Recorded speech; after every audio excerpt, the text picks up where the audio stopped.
الطائف وأفطر رواه ابن ماجه. بسم الله الرحمن الرحيم. وعن ابي هريره رضي الله تعالى عنه قال قال رسول الله صلى الله عليه وسلم كل خطبه ليس فيها تشهد فهي كاليد الجزماء رواه الترمذي وقال هذا حديث حسن غريب. وعنه قال قال رسول الله صلى الله عليه وسلم كل امر ذي بال لا يبدأ فيه بالحمد لله فهو اخطأ رواه ابن ماجه. اوپر والی حدیث پاک کے اندر عبداللہ ابن مسعود رضی اللہ تعالی عنہ کی روایت میں خطبہ نقل کیا گیا، خطبہ صلاح بھی اور خطبہ حاجت بھی، اور اس کی تفصیل مصنف علیہ الرحمٰن نے روایت کے اعتبار سے بیان فرمائی۔ بتلایا جا چکا ہے کہ نکاح کے اندر خطبہ حضرات جمہور علماء کے نزدیک مسنون ہے۔ داؤد ظاہری اس کی فرضیت کے قائل ہیں۔ یہ دو روایتیں بھی اسی پر دلالت کرنے والی ہیں کہ اگر خطبہ نہ پڑھا جائے تو اس کی وجہ سے نقص پیدا ہو جاتا ہے، جو عقد کیا جا رہا ہے اس میں کمی پیش آ جاتی ہے۔ حضرت ابو ہریرہ رضی اللہ تعالیٰ عنہ کی روایت ہے، فرماتے ہیں کہ رسول اللہ صلی اللہ علیہ وسلم نے ارشاد فرمایا کل خطبۃ، دونوں طرح اس کو پڑھا گیا، خطبۃ خطبۃ، خطبہ بھی اور خطبہ بھی۔ اکثر محدثین نے اس کو خطبہ بکسر الخاء پڑھا ہے۔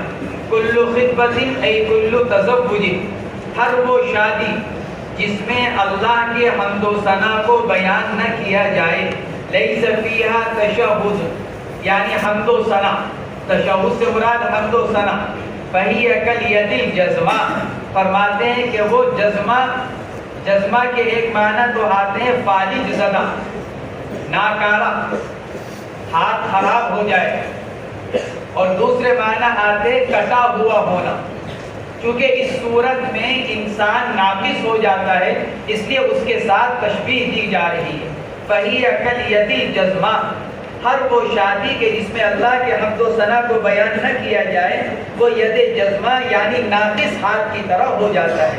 تو جس طرح ہاتھ کے ناقص ہونے سے انسان ناقص ہو جاتا ہے، اسی طرح عقد نکاح میں خطبے کے نہ ہونے کی وجہ سے، اللہ کے حمد و ثنا کے نہ ہونے کی وجہ سے وہ عقد بھی ناقص ہو جاتا ہے، یعنی اس سے برکت ختم کر دی جاتی ہے، جیسا کہ اگلی روایت کے اندر بیان کیا گیا۔ فرماتے ہیں رواہ الترمذی، امام ترمذی رحمۃ اللہ علیہ نے اس روایت کو نقل کیا، وقال هذا حدیث حسن غریب۔ اگلی روایت حضرت ابو ہریرہ رضی اللہ تعالی عنہ سے فرماتے ہیں کہ رسول اللہ صلی اللہ علیہ وسلم نے ارشاد فرمایا کل امر ذی بال، ہر ذی شان معاملہ، ذی بال، ذی شان، با اعتبار، اہمیت والا معاملہ، ہر وہ کام جس کا ایک احترام ہو، ایک اہتمام ہو، لا یبدأ فی، بعض روایت کے اندر ہے لم یبدأ، جس کے اندر اللہ کے حمد سے ابتدا نہ کی جائے، لا یبدأ فی، جس میں نہ ابتدا کی جائے اللہ کی حمد سے، بالحمدللہ، فہو اقطع، اقطع ای مقطوع البرکہ، اس میں سے برکت ختم کر دی جاتی ہے، فہو اقطع، اس میں سے برکت ختم کر دی جاتی ہے۔ امام نووی رحمۃ اللہ علیہ نے لکھا ہے، مصنف نے کہا یہاں پر حدیث میں بالحمدللہ، بعض روایت کے اندر آتا ہے بذکر اللہ، بعض روایت کے اندر آتا ہے بسم اللہ الرحمن الرحیم، تینوں طرح کے الفاظ آئے ہیں، الحمدللہ، ذکر اللہ اور تسمیہ، بسملہ۔ امام نووی رحمۃ اللہ علیہ نے لکھا ہے یہی روایت کعب بن مالک رضی اللہ تعالی عنہ سے بھی نقل کی گئی، لیکن حضرت ابو ہریرہ رضی اللہ تعالی عنہ کی روایت حسن درجے کی ہے، یعنی کعب بن مالک رضی اللہ تعالی عنہ سے زیادہ بہتر حضرت ابو ہریرہ رضی اللہ تعالی عنہ کی روایت ہے۔ امام ابو داؤد وغیرہ نے بھی اس روایت کو نقل کیا ہے۔ مصنف کو فرماتے ہیں فہو اقطع رواہ ابن ماجہ، روایت کیا ہے اس روایت کو امام ابن ماجہ رحمۃ اللہ علیہ۔ تو نکاح کے اندر عقد کے اندر اللہ کے حمد و ثنا کو بیان کیا جائے. وعن عائشة رضي الله عنها قالت قال رسول الله صلى الله عليه وسلم أعلنوا هذا النكاح واجعلوه في المساجد واضربوا عليه بالدفوف رواه الترمذي وقال هذا حديث غريب. وعن عائشة رضي الله تعالى عنها قالت قال رسول الله صلى الله عليه وسلم أعلنوا هذا النكاح. عائشہ رضی اللہ تعالیٰ عنہ فرماتی ہیں کہ رسول اللہ صلی اللہ علیہ وسلم نے ارشاد فرمایا اس نکاح کا اعلان کرو. اب اگر اعلان نکاح سے مراد گواہوں کا ہونا ہے پھر تو یہ امر برائے وجوب ہوا کیونکہ گواہوں کا ہونا شرط ہے. تو پھر اعلنوا هذا النکاح اگر اعلان سے مراد بینہ یعنی گواہ تو پھر امر برائے وجوب, اور اگر اعلان سے مراد اشتہار ہے شہرت کرنا تو پھر امر برائے استحباب. فرماتے اعلنوا هذا النکاح اعلان کرو اس نکاح کا وجعلوه فی المساجد اور نکاح کو مسجد کے اندر کرو. وجعلوه فی المساجد نکاح کو مسجد کے اندر کرو. نکاح کو مسجد کے اندر کرنے کو کیوں کہا جا رہا ہے؟ نکاح من وجہ معاملہ ہے, من وجہ عبادت ہے, لیکن حضرات فقہاء کرام نے اس کی صراحت کی ہے کہ نکاح معاملے سے زیادہ قریب ہونے کے بجائے عبادات کے زیادہ قریب ہے. من وجہ معاملہ ہے, من وجہ عبادت ہے, لیکن وہ معاملات کے مقابلے میں عبادات سے زیادہ قریب ہے. اس لیے اس کو مسجد میں ادا کرنے کا حکم دیا جا رہا ہے کیونکہ عبادات کی ادائیگی کی جگہ مسجد ہے. ادا ہونے کو تو کہیں بھی ہو جائے, آدمی نماز گھر میں پڑھ لے, آدمی نماز کارخانے میں پڑھ لے, نماز ہو جائے گی, لیکن نماز کی ادائیگی کی اصل جگہ مسجد ہے. تو ایسے ہی نکاح کہیں بھی ہو جائے گا لیکن مصنون یہ ہے کہ اس کو مسجد کے اندر ادا کیا جائے. وَجَعَلُوهُ فِي الْمَسَاجِدِ اور اس کو مسجد کے اندر کرو. اچھا جب آدمی مسجد کے اندر کرے گا دو فائدے خود بخود حاصل ہو جائیں گے. نمبر 1 جگہ کی برکت حاصل ہوگی. مسجد جو ایک مقدس جگہ ہے جس کو بیت اللہ کہا جاتا ہے, اللہ کا گھر مسجد, فی بیوت اذن اللہ, ایک تو جگہ کی برکت حاصل ہوگی. دوسرے شریعت میں نکاح کا جو اعلان مقصود ہے مسجد میں نکاح ہونے کی صورت میں وہ مقصود خود بخود حاصل ہو جاتا ہے. نماز کے بعد آپ نے اعلان کر دیا سب حضرات بیٹھے رہیں ایک نکاح ہونا ہے, خود بخود اعلان ہو گیا. اب نمازیوں میں سے 50 نمازی تھے ان میں سے 20 بیٹھ گئے. تو مسجد میں نکاح ہونے سے جو مقصد ہے کیا اشتہار اعلان وہ مسجد میں نکاح ہونے سے خود بخود آدمی کو حاصل ہو جاتا ہے. الگ سے پھر کسی طرح کے اور اعلان کی ضرورت نہیں رہتی اشتہار کی. اس لیے فرمایا گیا کہ نکاح کو مسجد کے اندر کرو. یہ تو مکان کا ہو گیا. ایسے ہی فرمایا گیا وقت کی بھی رعایت رکھنی چاہیے. حضرات فقہاء کرام نے اس کی صراحت کی ہے کہ جمعے کے دن نکاح کا ہونا مستحب ہے. جمعے کے دن نکاح کیا جائے. جمعے کے دن بھی عصر کے بعد زیادہ فضیلت ہے, ورنہ جمعے کے دن کسی بھی وقت کر لیا جائے. جائز تو پورے ہفتے میں کبھی بھی آدمی کبھی بھی کر لے, لیکن مستحب طریقہ یہ ہے کہ آدمی مسجد میں جمعے کے دن عصر کے بعد اپنا نکاح کرے. یہ افضل اور بہتر ہے. بلکہ بعض روایات کے اندر بھی آتا ہے, امام مناوی رحمۃ اللہ علیہ نے روایت نقل کی ہے, حضور اکرم صلی اللہ علیہ وسلم نے ارشاد فرمایا یوم الجمعہ یوم الخطبۃ والنکاح. یوم الجمعہ یوم الخطبۃ والنکاح, جمعے کا دن شادی اور نکاح کا دن ہے. یعنی آدمی کو شادی کرنی ہو نکاح کرنا ہو تو جمعے کا دن اختیار کرے. یہ فرمایا گیا حدیث پاک کے اندر. اس لیے فرما رہے ہیں وَجْعَلُوهُ فِي الْمَسَاجِدِ, اس کو مسجد میں کرو. اور جب جمعے کے دن کیا جائے گا تو نور علی نور ہو جائے گا. مکان کی بھی فضیلت حاصل اور زمانے کی بھی فضیلت حاصل, کیونکہ جمعے کا دن سارے دنوں میں سب سے افضل دن. جمعے کا دن سارے دنوں میں سب سے افضل. مسلم شریف کی روایت ہے اللہ کے نبی علیہ السلام نے ارشاد فرمایا سب سے بہتر دن جمعے کا دن, اسی میں آدم علیہ السلام پیدا کیے گئے اور اسی دن قیامت واقع ہوگی. اس لیے فرمایا کہ جمعے کا دن سب سے بہتر دن. تو زمانے کی بھی فضیلت حاصل ہو جائے گی اور مکان کی فضیلت بھی حاصل ہو جائے گی. جمعے کے دن آدمی بھی زیادہ ہوتے ہیں تو اعلان اور اشتہار خود بخود حاصل ہو جائے گا.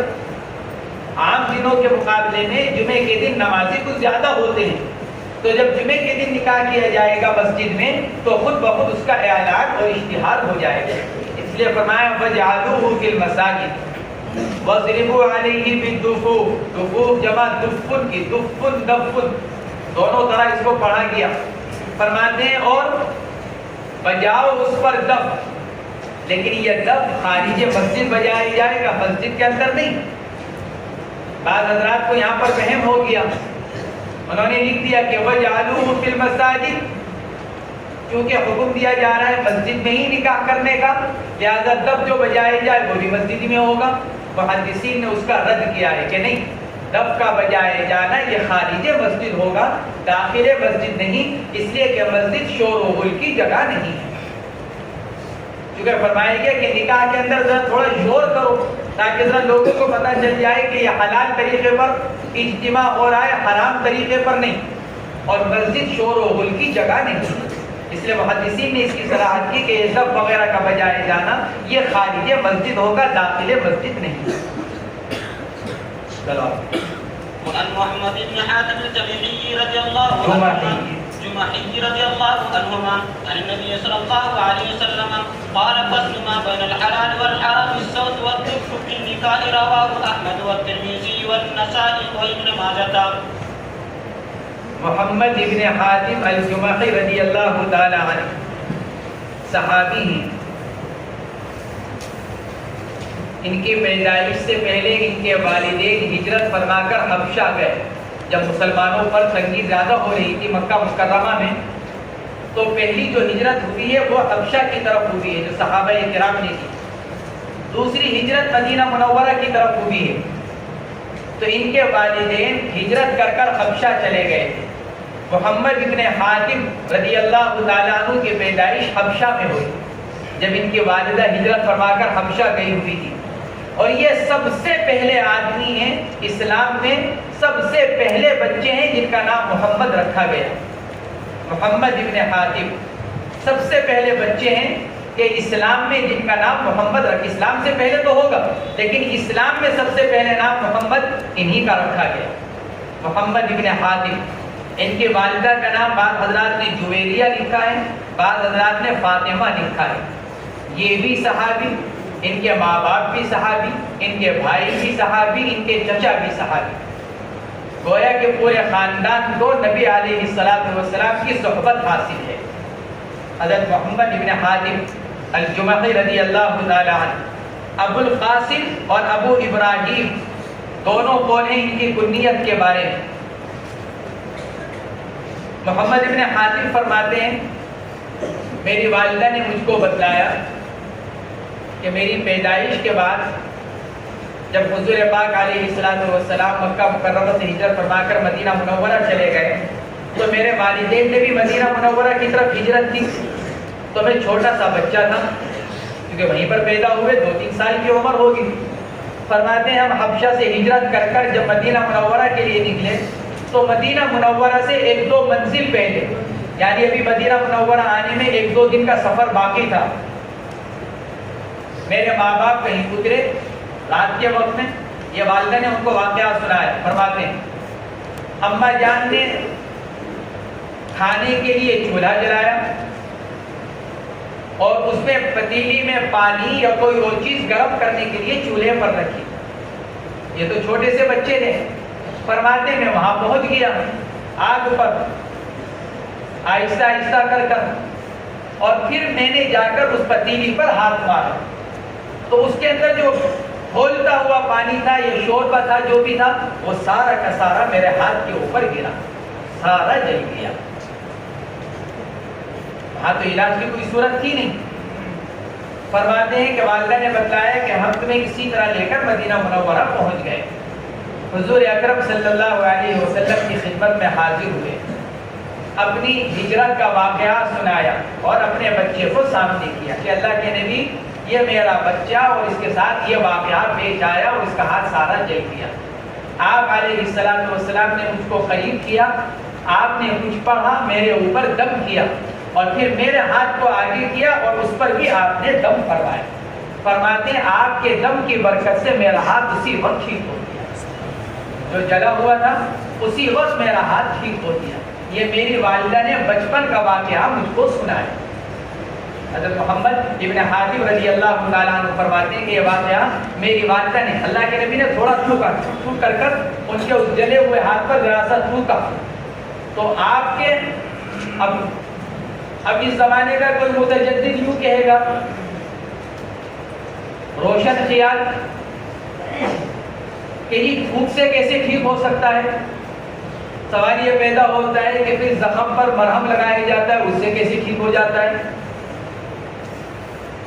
بھائی آپ جلے ہوئے پر مرہم لگاؤ گے تو وہ ٹھیک ہو جائے گا. جب مرہم سے زخم ٹھیک ہو سکتا ہے تو نبی کے تھوک سے کیوں نہیں ہو سکتا؟ جب مشاہدے کی چیز ہے کہ مرہم سے زخم ٹھیک ہو گیا، جلا ہوا ٹھیک ہو گیا، تو پھر نبی علیہ السلام کے تھوک سے کیوں نہیں ہو سکتا؟ تو یہ آپ علیہ السلام کی تھوک کی برکت تھی کہ حضرت محمد ابن حاتم رضی اللہ تعالیٰ عنہ کا جلا ہوا ہاتھ ٹھیک ہو گیا.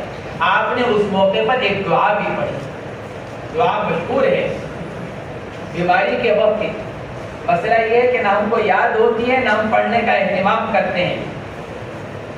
اللہم رب الناس اذھب الباس واشفی انت الشافی لا شافی الا انت اشفنی شفاء لا یغادر سقما. لا شافی الا انت یا لا شفاء الا شفاء. روایت کے اندر دونوں جملے آتے ہیں. اللہم رب الناس اذھب الباس، اے میرے اللہ، اے لوگوں کے رب، اے تکلیفوں کے دور کرنے والے. اللہم رب الناس اذھب الباس، میری تکلیف کو دور فرمائے. اذھب الباس واشفی انت الشافی، آپ مجھ کو شفا دے دیجیے، آپ کے علاوہ کوئی شفا دینے والا نہیں. لا شافی الا، آپ کے علاوہ کوئی شفا دینے والا نہیں. یا لا شفاء الا شفاء، تندرستی نہیں مل سکتی ہے مگر آپ ہی کی طرف سے. لا شافی الا اشفنی شفاء لا یغادر سقما، ایسی شفا دے دیے کہ پھر اس کے بعد بیماری کا نام و نشان نہ دے. یہ مسنون دعا بیمار کے لیے، مریض کے لیے. حضور پاک علیہ السلام نے بھی اس دعا کو پڑھا اور پڑھ کر پھر حضرت محمد رضی اللہ تعالیٰ کے ہاتھ پر دم فرمایا تو اس کی برکت سے ان کا ہاتھ ٹھیک ہو گیا. یہ عبداللہ ابن زبیر کے رضاعی بھائی بھی ہیں. حضرت اسماء رضی اللہ تعالی عنہ نے ان کو دودھ بھی پلایا ہے کیونکہ چھوٹی عمر میں مدینہ منورہ پہنچے تھے. ان کی والدہ ہجرت کر آئی تھی حبشہ سے، تو گود کے بچے تھے. تو مدینہ منورہ پہنچنے کے بعد ہو سکتا ہے والدہ کو کوئی تکلیف پیش آ گئی ہو یا کوئی اور عربوں میں تو عام دستور تھا رضاعت کا. تو حضرت اسماء رضی اللہ تعالی عنہ، اسماء بنت ابو بکر صدیق رضی اللہ تعالی عنہما، تو عبداللہ ابن زبیر بھی دودھ پیتے بچے تھے. تو کسی موقع پر حضرت اسماء نے اپنے بیٹے عبداللہ ابن زبیر کے ساتھ ساتھ حضرت محمد کو بھی دودھ پلایا، جس کی وجہ سے یہ دونوں رضاعی بھائی بن گئے. اور محدثی نے لکھا ہے عجیب بات ہے، دونوں ساتھ ساتھ رہتے تھے، انتقال بھی تقریباً دونوں کا ساتھ ہوا. عبداللہ ابن زبیر اور حضرت محمد ابن حاتم رضی اللہ تعالی عنہ، انتقال بھی تقریباً دونوں کا ساتھ ساتھ ہوا. حضرت علی رضی اللہ تعالی عنہ کے بہت قریب تھے. حضرت محمد ابن حاتم جمحی رضی اللہ تعالی عنہ حضرت علی رضی اللہ تعالی عنہ کے بہت قریب تھے. اور حضرت علی کی جو 3 جنگیں مشہور ہیں، صفین، جمل اور نہروان، ان تینوں جنگوں میں یہ حضرت علی رضی اللہ تعالی عنہ کی طرف سے شریک ہوئے. حضرت محمد ابن حاتم رضی اللہ تعالی عنہ، عبد الملک ابن مروان کے زمانے میں ان کا انتقال ہوا سن 74 ہجری میں. عبد الملک ابن مروان کے زمانے میں بعض حضرات نے لکھا ہے مکہ مکرمہ میں انتقال ہوا، بعض حضرات نے لکھا ہے کوفہ میں انتقال ہوا۔ تو حضرت محمد بن حاتم رضی اللہ تعالی عنہ کی روایت ہے، فرماتے ہیں نبی کریم صلی اللہ علیہ وسلم سے نقل کرتے ہیں، قال فصل ما بین الحلال والحرام الصوت والدف فی النکاح۔ فصل مصدر ہے لیکن فاصل اس میں فاعل کے معنی میں، فصل مصدر فاصل اس میں فاعل کے معنی میں، حلال اور حرام کے درمیان فرق کرنے والی چیز، فاصل فاصلہ کرنے والی فرق کرنے والی چیز کیا ہے؟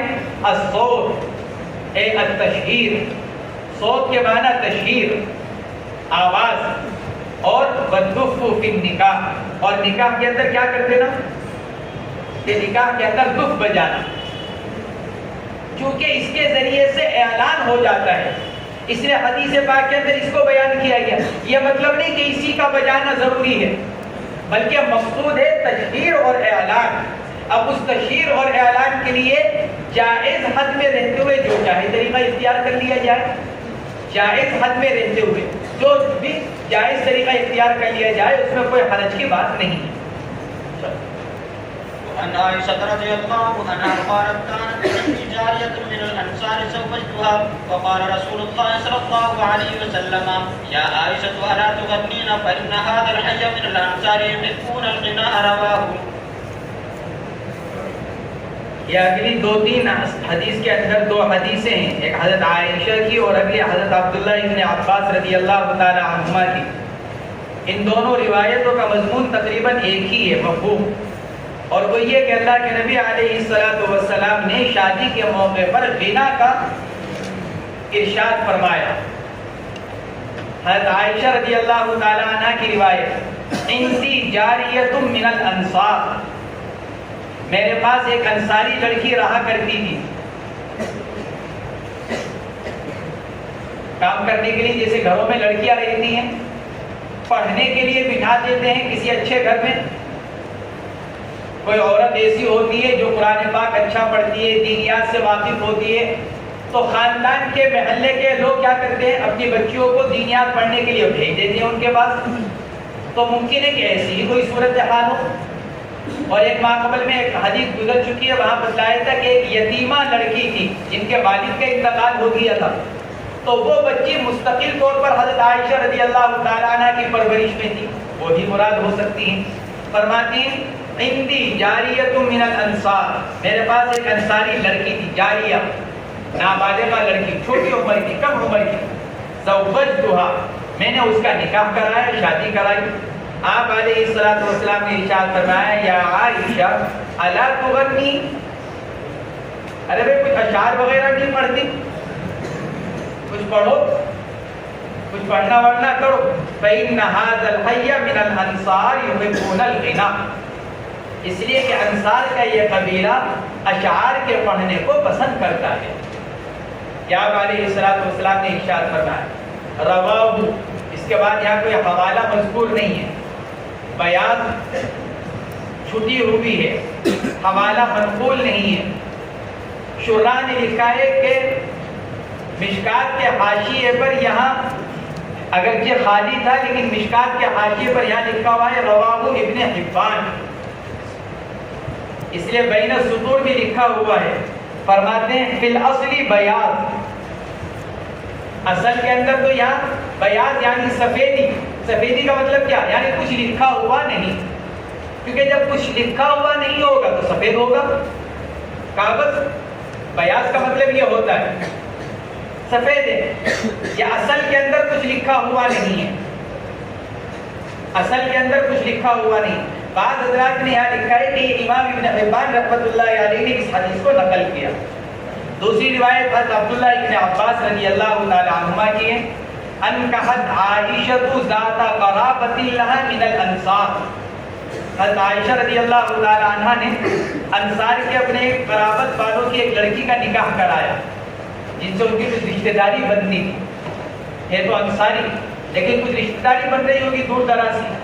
حضور پاک علیہ السلام تشریف لائے، فقال اہدیتم اگر ہا کا سکون ہے تو باب اہدا، باب افعال سے، اور دوسری قرات ہے اہدیتم، حمزہ استفہامیہ اور اس کے بعد ہدا یہدی، باب ضرب یضرب سے، اہدیتم، کیا تم نے لڑکی کو رخصت کر دیا اس کے شوہر کے بعد؟ یہ مطلب اہدیتم یا اہدیتم، کیا تم نے رخصت کر دیا لڑکی کو، ودا کر دیا؟ یہ سوال فرمایا اللہ کے نبی علیہ السلام نے۔ قالوا نعم، عرض کیا کہ جی ہاں۔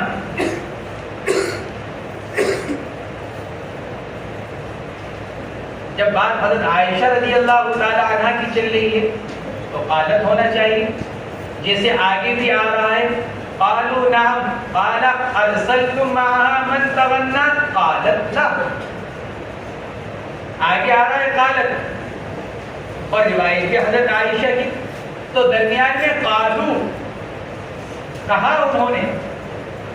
محدثین نے لکھا ہے یہاں پر قالو مذکر کی ضمیر یا تو تغلیباً لائے گی، کیونکہ بہت سے لوگ موجود تھے وہاں پر، حضرت عائشہ کے خاندان کے اور افراد بھی موجود تھے، خدام بھی موجود تھے، اس لیے قالو انہوں نے جواب میں کہا۔ جواب دینے والی تو حضرت عائشہ ہی تھی، لیکن تقریباً ضمیر مذکر کی لائے گی۔ قالوا نعم، عرض کیا کہ جی ہاں۔ قال ارسلتم معها من تغنى، ارے بھئی کیا تم نے ان کے ساتھ کسی گانے والی کو بھیجا جو ذرا کچھ گاتی؟ ارسلتم معها من تغنى، کیا بھیجا ہے تم نے ان کے ساتھ کسی ایسی کو جو گاتی کچھ؟ قالت لا، حضرت عائشہ رضی اللہ تعالی عنہ نے عرض کیا کہ جی نہیں۔ حضرت عائشہ نے یہاں جواب انکار بھی اس لیے دیا کیونکہ اصل حضرت عائشہ ہی ہے، وہاں پر اصل کون تھی؟ حضرت عائشہ، کیونکہ حضرت عائشہ ہی نکاح کرانے والی ہے، اس لیے عرض کیا کہ نہیں۔ فقال رسول اللہ صلی اللہ علیہ وسلم ان الانصار قوم فیہم غزل، آپ نے ارشاد فرمایا ارے بھائی انصار ایسی قوم ہے کہ جن کو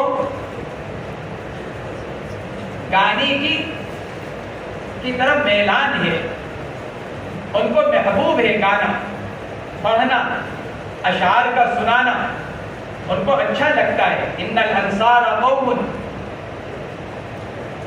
فیہم غزل فلو بعثتم معها، کیا ہی بہتر ہوتا کہ تم اس کے ساتھ کسی گانے والی کو بھیجتی جو کچھ گا دیتی۔ یہ ارشاد فرمایا فلو بعثتم معها، کیا ہی بہتر تھا کہ تم بھیج دیتی اس کے ساتھ کسی کو جو کیا پڑھتا؟ میں یقول اتیناکم اتیناکم فحیانا وحیاکم، ہم آئے تمہارے پاس، ہم آئے تمہارے پاس، ہمیں بھی مبارک تمہیں بھی مبارک۔ یہ دو روایتیں ہیں، ان دو روایتوں سے یہ معلوم ہوتا ہے خوشی کے موقع پر اگر کچھ پڑھا جائے تو اس میں کوئی حرج نہیں ہے۔ خوشی کے موقع پر اگر کچھ پڑھا جائے تو اس میں کوئی حرج نہیں ہے، چند شرطوں کے ساتھ۔ نمبر 1، ان اشعار کا مضمون فحش اور عشقیہ کلام پر مشتمل نہ ہو، جیسے خود حضور پاک علیہ السلام ایک شعر پڑھ کر سنا رہے ہیں جس کا مضمون بالکل صحیح ہے، اتیناکم اتیناکم فحیانا وحیاکم۔ گویا کہ اللہ کے نبی علیہ السلام نے یہ بھی بتلا دیا کہ مضمون کیا ہونا چاہیے۔ ایسا مضمون نہیں ہونا چاہیے کہ جس میں کسی طرح کی شہوت انگیزی ہو، بلکہ مضمون صاف ستھرا ہونا چاہیے۔ نمبر 2، اس پڑھنے کے ساتھ کسی طرح کا گاجا باجا نہ ہو، ساز وغیرہ نہ ہو، صرف اسی کو پڑھا جائے۔ نمبر 3، اگر لڑکیاں یا امرد یعنی ایسے کم عمر بچے کے جن کی داڑھی نہیں نکلی، جو مراہق ہو چکے ہیں، تو وہ ایسے مجمع میں نہ پڑھ رہے ہوں جہاں اجنبی مرد موجود ہو۔ عورتوں کا مجمع ہے اور کوئی عورت پڑھ رہی ہے، جیسے رخصتی لکھی جاتی ہے لڑکی کی وداعی کے وقت، اب لڑکیوں عورتوں ہی کے مجمع میں کوئی لڑکی پڑھ رہی ہے، اور اس کا مضمون بھی ٹھیک ہے اور اس کے ساتھ ڈھول وغیرہ کچھ نہیں ہے، تو یہ احادیث شریفہ یہ بتلا رہی ہے کہ اس میں کوئی حرج کی بات نہیں ہے۔ لیکن ایسے اشعار کے جن کا مضمون صحیح نہ ہو یا ان کے ساتھ ڈھول وغیرہ بجایا جائے، ساز وغیرہ ہارمونیم وغیرہ بجایا جائے، یا اس کے ساتھ اجنبی مرد موجود ہو اس مجلس کے اندر، پھر اس کی اجازت نہیں۔ موجودہ زمانے کے بعد متجددین نے ان جیسی روایات سے آج کل کے گانوں کے جواز پر استدلال کیا ہے۔ یقینا اللہ کے نبی علیہ السلام اس کی اجازت دے رہے ہیں۔ اللہ کے نبی تو ایک شعر پڑھ کر بھی بتلا رہے ہیں کہ اس کا مضمون کیا ہے۔ آج کل کا کوئی گانا ایسا نہیں ہے جو مہیج شہوات نہ ہو،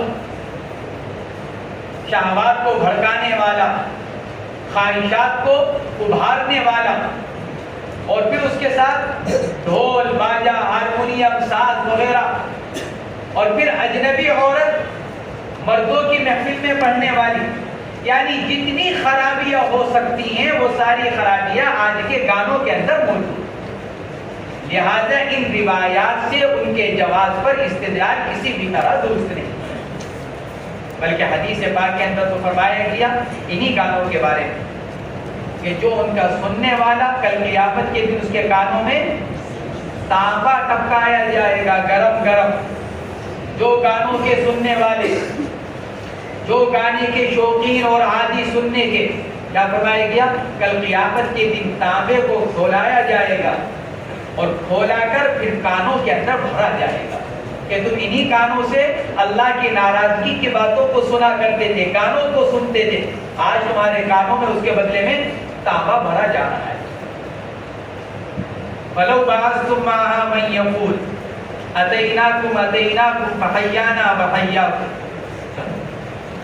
وعن سمرة رضي الله عنه أن رسول الله صلى الله عليه وسلم قال أيما امرأة زوجها وليانا فهي للأول منهما ومن باع بيعا من رجلين فهو للأول منهما، رواه الترمذي وأبو داود والنسائي والدارمي۔ یہ روایت ہے حضرت سمرہ ابن جندب رضی اللہ تعالی عنہ سے۔ سمرہ ابن جندب ابن ہلال رضی اللہ تعالی عنہ، ان کی کنیت بعض نے ابو سعید لکھی ہے اور بعض نے ابو عبد الرحمن۔ بصرہ میں رہتے تھے، بعد میں بصرہ میں رہنے لگے۔ ان کے والد کے انتقال کے بعد ان کی والدہ ان کو مدینہ منورہ لے کر آ گئی تھی، حضرت سمرہ ابن جندب رضی اللہ تعالی عنہ۔ اور ان کی والدہ جب ان کو لے کر مدینہ منورہ آئیں، کم عمر تھے یہ بھی، جب ان کی والدہ ان کو مدینہ منورہ لے کر آئیں تو پھر مدینہ منورہ آنے کے بعد والد کا تو انتقال ہو گیا تھا، مدینہ منورہ آنے کے بعد ان کی والدہ نے ایک انصاری صحابی سے نکاح کر لیا، یہ انہی کی پرورش میں رہے۔ خود فرماتے ہیں حضرت سمرہ ابن جندب رضی اللہ تعالی عنہ، صحابہ کرام کا جذبہ جان اور مال دین پر لگانے کا، جان بھی اور مال بھی۔ حضرت سمرہ ابن جندب رضی اللہ تعالیٰ عنہ فرماتے ہیں بعض غزوات میں جوان کم عمر بچوں کو اللہ کے نبی کی خدمت میں پیش کیا گیا، وہ بھی چاہتے تھے اللہ کے نبی کے ساتھ غزوات میں شرکت کرنا، لشکر میں شامل ہونا، تو ان کو پیش کیا گیا۔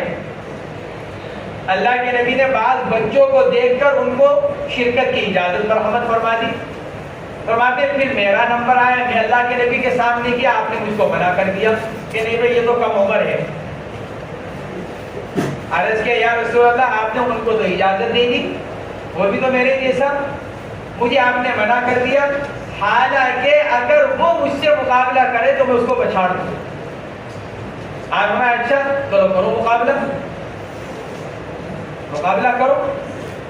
بعض روایات کے اندر آتا ہے حضرت سمرہ ابن جندب رضی اللہ تعالیٰ عنہ نے ان سے کہا دیکھو بھائی تمہارا نام تو لکھا جا چکا ہے رجسٹر میں، اگر تم ہار بھی جاؤ گے کوئی فرق نہیں پڑے گا، لیکن تمہارا نام بھی لکھا گیا، اگر تم میرے سے ہار بھی جاؤ گے تو تمہارے اوپر کوئی فرق نہیں پڑے گا، لیکن اگر میں جیت گیا تو مجھے بھی موقع مل جائے گا اپنی جان نبی علیہ السلام کے ساتھ لگانے کا۔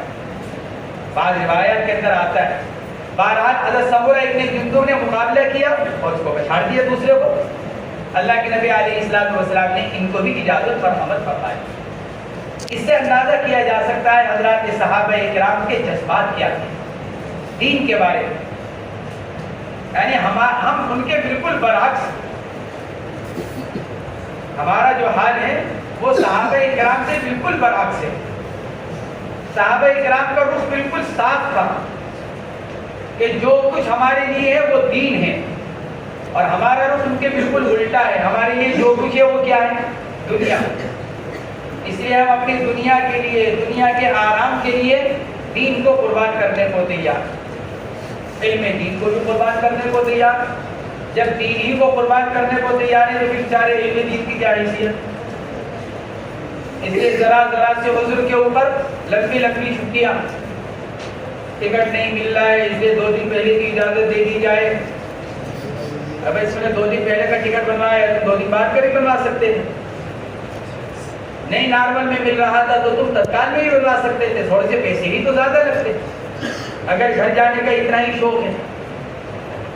ذرا ذرا سے عذر کے اوپر آدمی اپنے اسباب کا ناغہ کرنے کو تیار. 1 دن 2 دن 3 دن، خاندان میں شادی ہو رہی ہے تو 1 ہفتے کی چھٹی. حضرات صحابہ کرام رضوان اللہ تعالی علیہم اجمعین دین کے حدیث تھے، اس لیے دین کے لیے قربانی دینے کو تیار. اور جان لگا. سمرہ ابن جندب جانتے ہیں زبردستی جس رجسٹر میں نام لکھوانا چاہ رہے ہیں وہاں جان جا سکتی ہے. حضرت سمرہ ابن جندب رضی اللہ تعالیٰ عنہ اس بات کو جانتے ہیں کہ میں جس پر اصرار کر کر اپنا نام جس رجسٹر میں لکھوانا چاہ رہا ہوں وہ رجسٹر کہیں کا ہے؟ موت کا. وہاں کوئی دعوت کھانے کے لیے نام نہیں لکھا جا رہا ہے، وہاں جان کی بازی لگانی پڑے گی. یہ جانتے ہیں حضرت سمرہ ابن جندب رضی اللہ تعالیٰ، لیکن اس کے باوجود کوشش کر رہے ہیں کہ میرا نام لکھا جائے کسی طرح تاکہ میں بھی اللہ کے نبی کے ساتھ جاؤں. حضرت سمرہ ابن جندب رضی اللہ تعالیٰ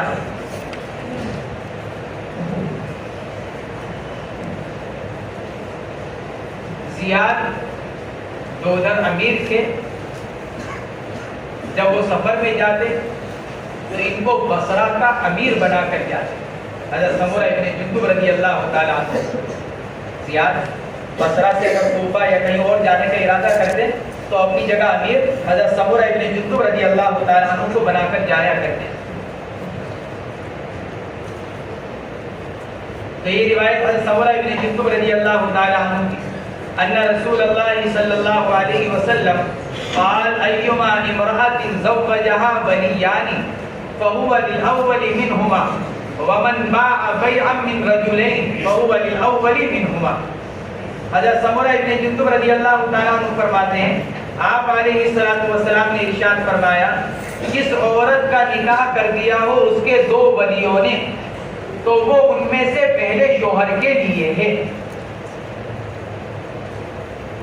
ایک لڑکی ایک عورت ہے، اس کے باپ کا انتقال ہو گیا، اب اس کے 2 سگے بھائی ہیں یا 2 سگے چچا ہیں. 2 سگے بھائی بھی ہو سکتے ہیں، بھائی کی غیر موجودگی میں چچا بھی ہو سکتے ہیں. یعنی ایک درجے کے، مطلب یہ ہے ولیان 2 ولی ایک درجے کے. اس لیے کہ اگر درجہ الگ الگ ہے تو پھر تو جو اونچے درجے کا ہوگا وہ مقدم ہوگا. مثال کے طور پر ایک عورت ہے، اس کا باپ بھی موجود اور اس کا بیٹا بھی موجود، یا اس کا باپ بھی موجود اس کا دادا بھی موجود، تو باپ مقدم ہے. باپ جس سے نکاح کرے گا اسی سے نکاح ہوگا، دادا کا کیا ہوا نہیں ہوگا. اس لیے فقہا نے لکھا ہے ولیان ایک درجے کے 2 ولی، جیسے 2 بھائی 2 چچا. اب انہوں نے اس کا نکاح کر دیا. ایک لڑکی ہے سلمہ، اس کے 2 بھائی ہیں زید اور عمر. زید نے نکاح کر دیا خالد سے، عمر نے نکاح کر دیا سلمان سے. اب اس کا نکاح کس سے ہوا؟ فقہا یہ فرماتے ہیں اگر یہ نکاح دونوں ایک ہی مجلس میں ہوئے ہوں، ایک ہی عقد میں، تو پھر تو دونوں نکاح باطل ہیں، دونوں میں سے کسی کا کوئی اعتبار نہیں. لیکن اگر آگے پیچھے ہوئے ہیں ایک بھائی نے آج نکاح کیا، ایک بھائی نے آئندہ کل نکاح کیا ایک دن کے بعد، یا ایک نے صبح میں کیا ایک نے شام میں کیا، فرماتے ہیں فہی للأول منہما، جس نے پہلے نکاح کیا ہے بس وہ نکاح درست ہو گیا، اس لیے کہ جب پہلا نکاح ہوا تو اس وقت وہ لڑکی غیر شادی شدہ ہے، اور جب دوسرا نکاح ہو رہا ہے تو اس وقت وہ عورت شادی شدہ ہو چکی ہے، لہٰذا دوسرا نکاح نہیں ہوا۔ حضرات جمہور علماء کا مذہب یہی ہے، اور یہ روایت مستند ہے، فہی للأول منہما۔ حضرت امام مالک رحمۃ اللہ علیہ یہ فرماتے ہیں کہ دو نکاح میں سے پہلا نکاح مقدم ہے، بشرطے کہ پہلے شوہر سے پہلے دوسرے شوہر نے اگر جمع کر لیا تو پھر یہ دوسرے شوہر کی بیوی قرار پائے۔ ایک بھائی نے زید سے نکاح کیا، اگلے دن دوسرے بھائی نے عمر سے نکاح کر دیا، ابھی زید کے پاس تو یہ گئی نہیں لیکن رخصت ہو کر عمر کے پاس پہنچا دی گئی، اور عمر سے نکاح بعد میں ہوا، اور پھر دونوں کے درمیان خلوت بھی ہو گئی۔ حضرت امام مالک رحمۃ اللہ علیہ فرماتے ہیں کہ اب یہ نکاح کون سا قرار پائے گا؟ دوسرا، پہلا نکاح نہیں۔ کیوں؟ اس لیے کہ وہاں دوسرے نکاح کے اندر قبضہ پایا جا رہا ہے، گویا کہ مرد کا اس عورت پر قبضہ ہو گیا۔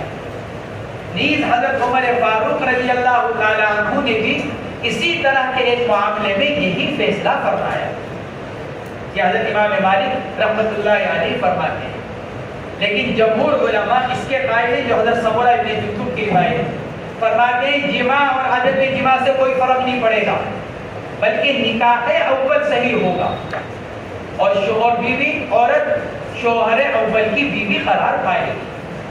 یا حضرات جمہور علماء امام ابو حنیفہ، امام شافعی اور امام احمد ابن حنبل رحمہم اللہ یہ حضرات یہ فرماتے ہیں، اور روایت کسی روایت سے استدلال کیا ایما امرأۃ زوجها ولیان فہو للأول منہما، اور حضرت عمر فاروق رضی اللہ تعالیٰ عنہ کے فیصلے کا جواب یہ دیا گیا کہ اس کے اندر ایک راوی ایسا ہے کہ جس کو ضعیف قرار دیا گیا، اور یہ حضرت سمرہ ابن جندب رضی اللہ تعالیٰ عنہ کی روایت صاحب ہے بالکل، لہذا اسی کے مطابق عمل کیا جائے گا۔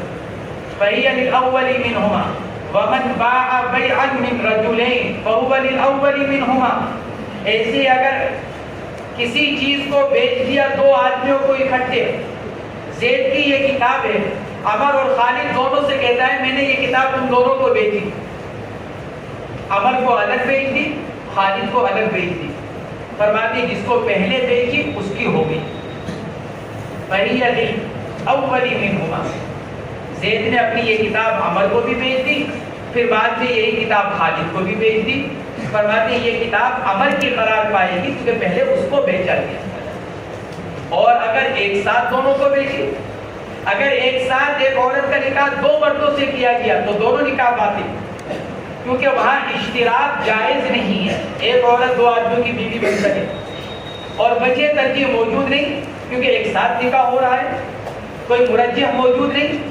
مرجح تو جب ہو جب نکاح آگے پیچھے ہو، تو جس سے پہلے نکاح کیا گیا اس کے لیے وجہ ترجیح موجود ہے، اور جب ایک ساتھ نکاح کیا جائے تو کوئی مرجح موجود نہیں، اس لیے نکاح وہاں باطل ہے۔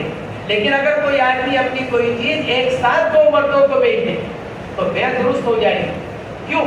اس لیے کہ مبیع اشتراک کو قبول کرتی ہے، لہذا آدھی کتاب عمر کی ہو جائے گی، آدھی کتاب خالد کی ہو جائے گی۔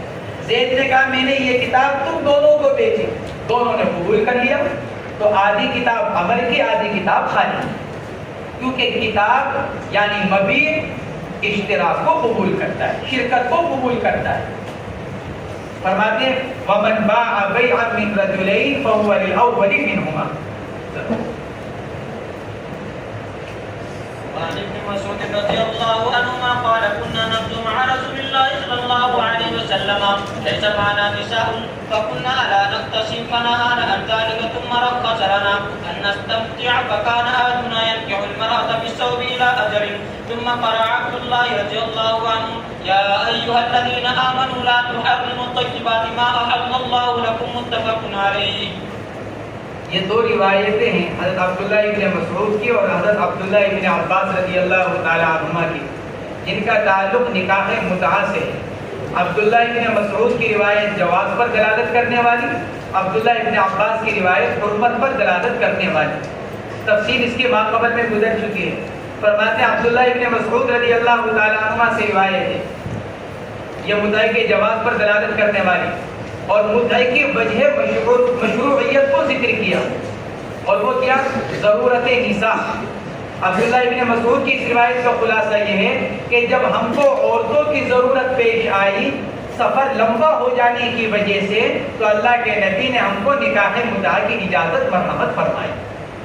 یا عبداللہ ابن مسعود رضی اللہ تعالیٰ عنہ کی اس روایت کا خلاصہ یہ، اور جواب اس کا یہی دیا گیا کہ ابن مسعود کی یہ رائے اس وقت کی ہے جب تک ان کو حرمت کا علم نہیں ہوا تھا۔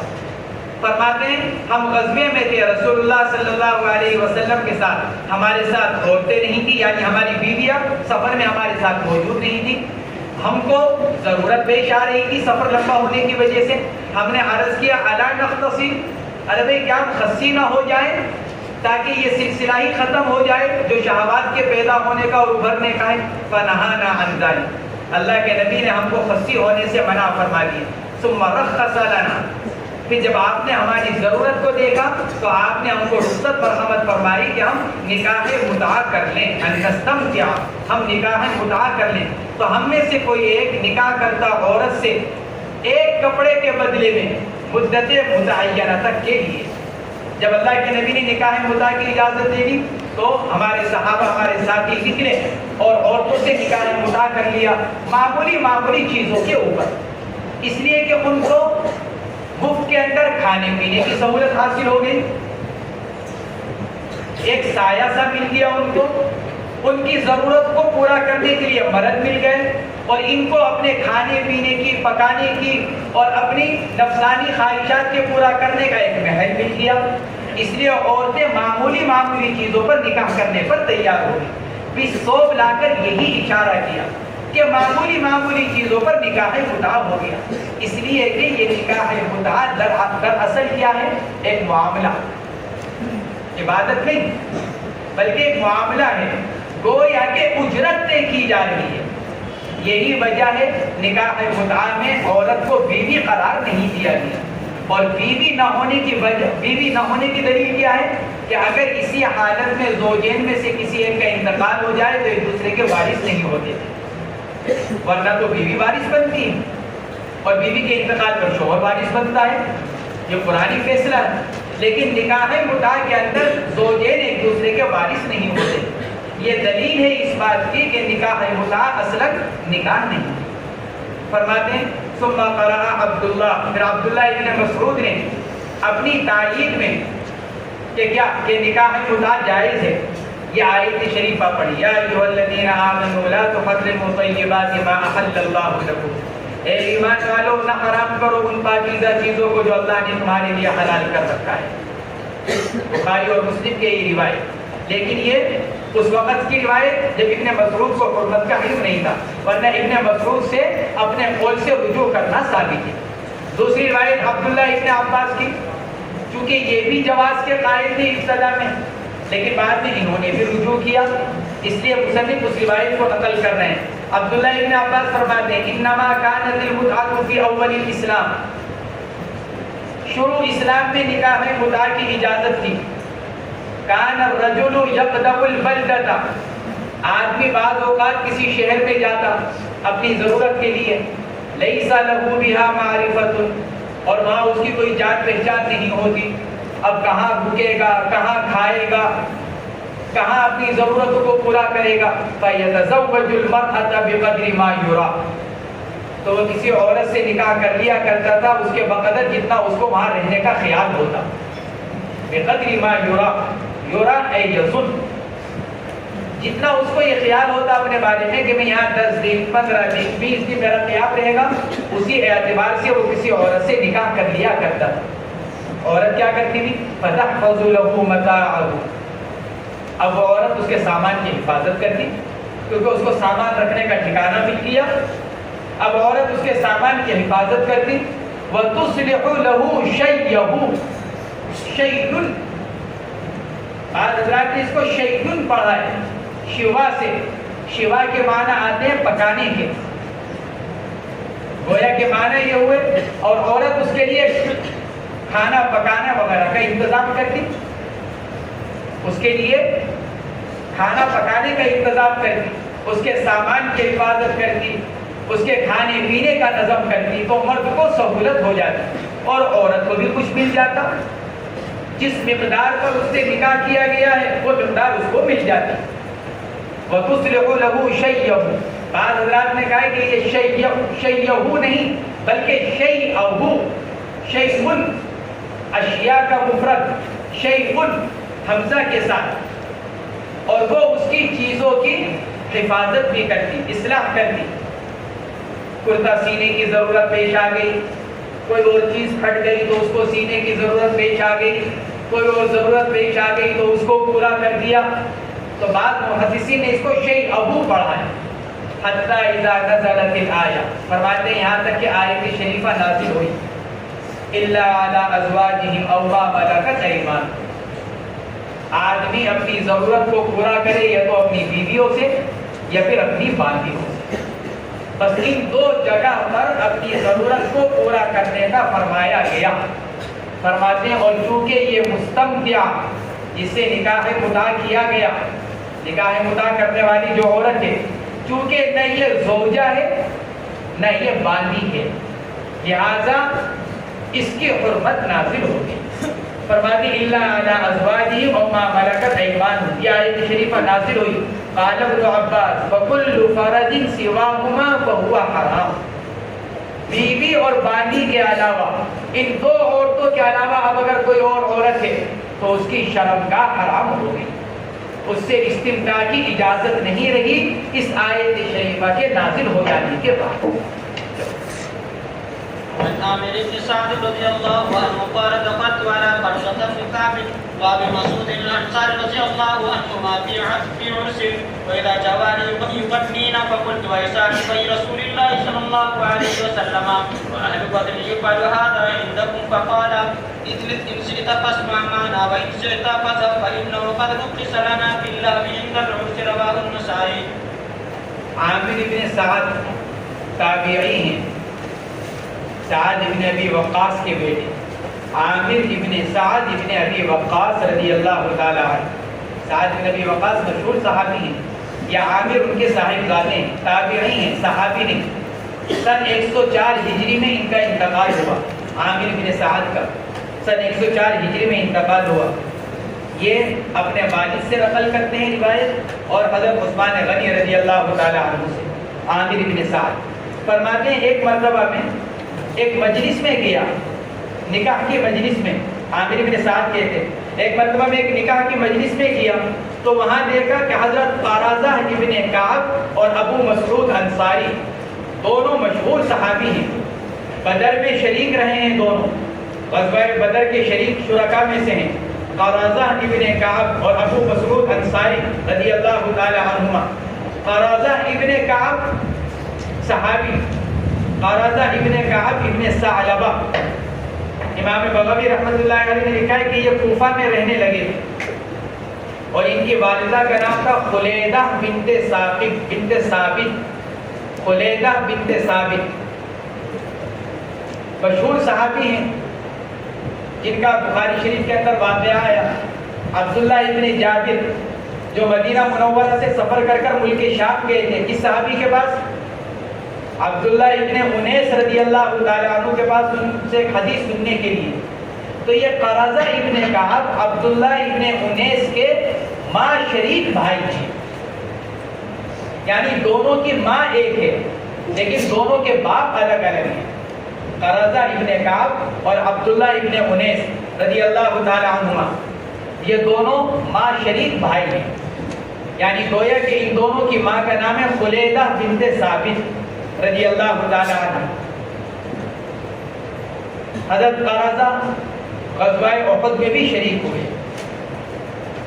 اور غزوہ احد کے بعد جو غزوات ہوئے ان میں بھی ان کی شرکت رہی.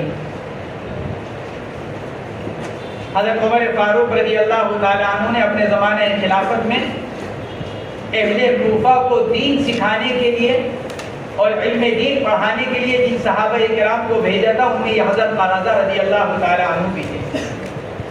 کوفہ جن صحابہ کرام کو بھیجا گیا وہیں پر انہوں نے اپنا مکان بنا لیا تھا. حضرت قرظہ نے کوفے میں ہی مکان بنا لیا تھا اور حضرت علی رضی اللہ تعالیٰ عنہ کے زمانہ خلافت میں ان کا انتقال ہوا اور حضرت علی رضی اللہ تعالیٰ عنہ نے ہی ان کی نماز جنازہ پڑھائی. حضرت قرظہ بن ابن کعب رضی اللہ تعالیٰ عنہ. دوسرے صحابی ہیں ابو مسعود انصاری. یہ ابو مسعود بدری بھی کہلاتے ہیں. یہ ان کی کنیت ہے. ان کا نام ہے عقبہ ابن عمرو. ابو مسعود انصاری رضی اللہ تعالیٰ عنہ کا نام ہے عقبہ ابن عمرو ابن ثعلبہ اور ابو مسعود ان کی کنیت ہے اور اسی سے یہ مشہور ہیں.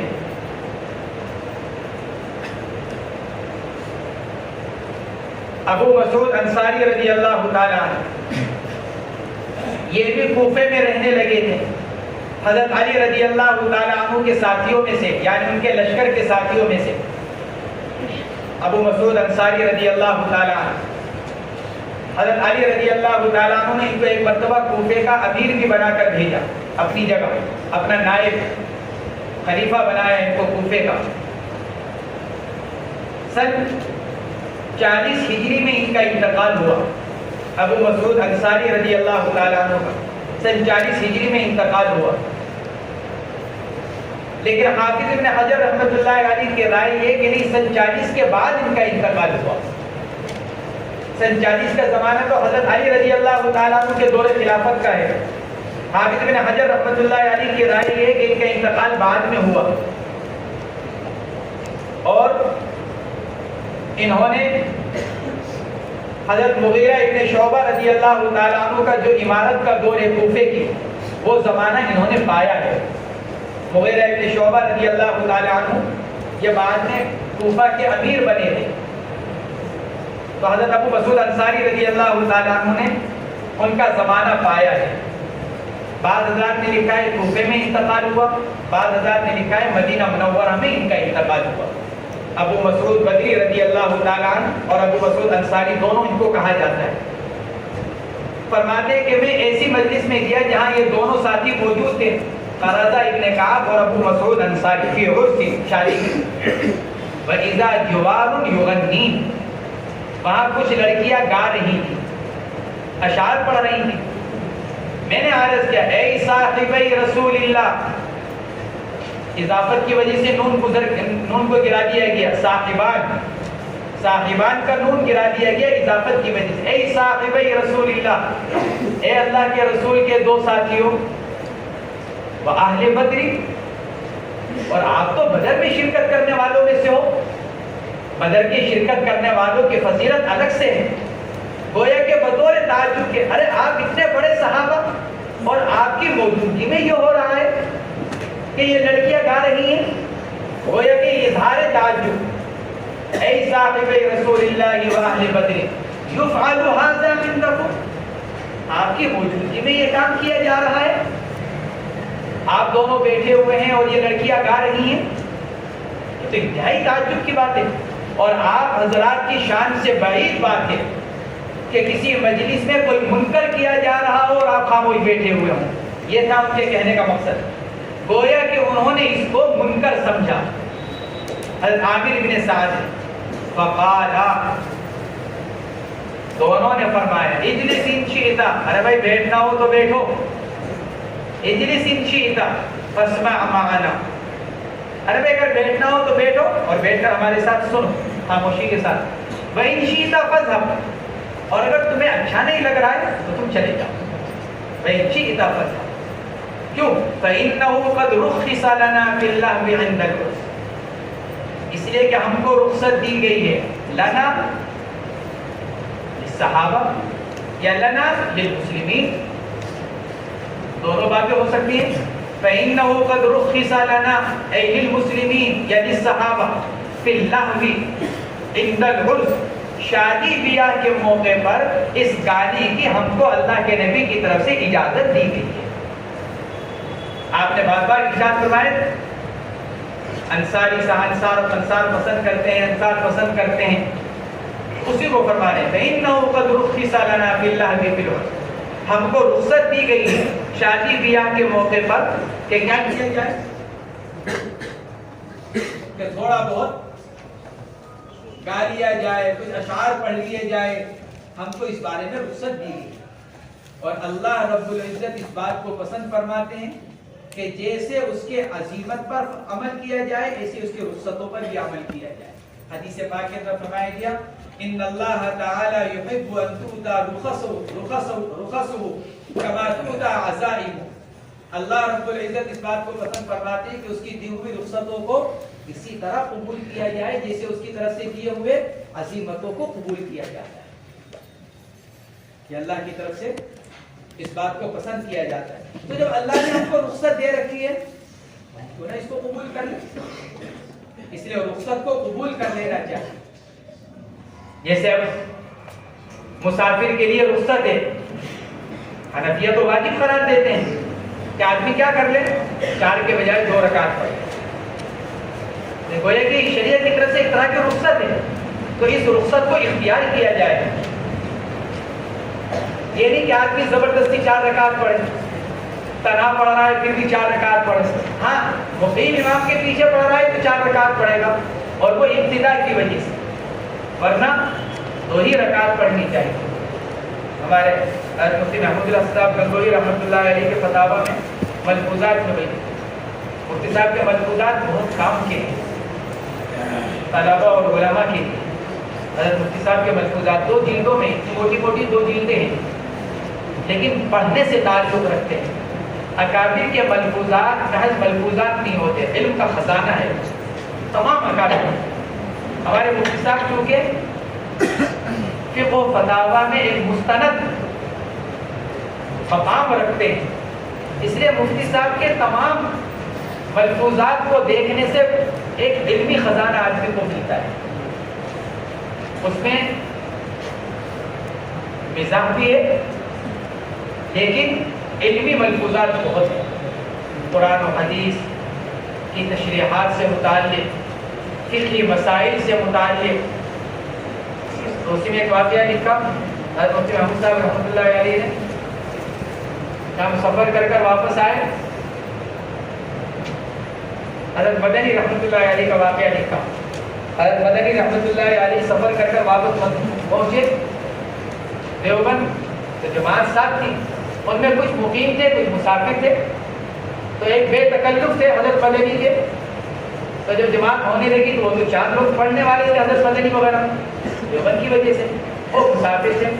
حضرت مدنی رحمۃ اللہ علیہ نے فرمایا آپ بھی ہمارے ساتھ نماز میں شریک ہو جائیے۔ عرض کیا کہ اندر مجھے کنسیشن حاصل ہے تو میں کیوں نہ اس کو حاصل پوری کروں، یعنی مجھے 4 کے بجائے 2 رکعت کی اجازت ہے شریعت کی طرف سے، مجھے کنسیشن ہے تو میں 2 ہی رکعت پڑھوں، میں 4 رکعت آپ کے ساتھ کیوں پڑھوں؟ حضرت مدنی نے فرمایا جب جماعت ہو رہی ہے تو شرکت کر۔ شریک ہو گئے، امام صاحب نے 4 رکعت پڑھائی۔ اب 4 رکعت کے درمیان میں پتہ نہیں ایسی کیا خرابی پیش آئی، نماز فاسد ہو گئی۔ سلام پھیرنے کے بعد پھر انہوں نے اعلان کیا کہ بھئی نماز دوبارہ ہوگی۔